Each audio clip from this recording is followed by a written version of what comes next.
Shine بات ہے، لیکن ایک میں آپ کو چیز پڑھ کے سنانا چاہتا ہوں امام خمینی کی۔ امام آیت اللہ خمینی جو ایران کے ماڈرن ریولوشن جو ہے اس کے بانی، اس کے قائد، اور انہوں نے 1964 میں 27 اکتوبر 1964 کو ایک سٹیٹمنٹ دی تھی، جو سٹیٹمنٹ لگتا ہے کہ آج کے لیے انہوں نے دی ہے، تو میں آپ کو پڑھ کے سناتا ہوں کہ یہ امریکی استثناء سے متعلق ہے ان کی سٹیٹمنٹ، جس میں انہوں نے کہا کہ میں اپنے دکھ کا اظہار نہیں کر سکتا، انہوں نے ہماری آزادی بیچ دی،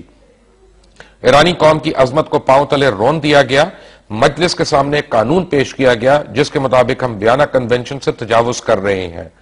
اور اس میں ایک شک کا اضافہ کر دیا گیا کہ امریکی عسکری مشیر، ان کے اہل خانہ، انتظامی اور ٹیکنیکی سٹاف اور نوکر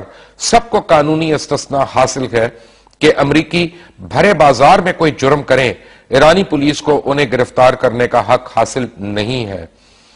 ایرانی عدالتوں کو فیصلے دینے کا حق نہیں ہے، مجرم کو امریکہ واپس بھیجا جائے گا اور وہی فیصلہ کرے گا کہ اس کا کیا کرنا ہے،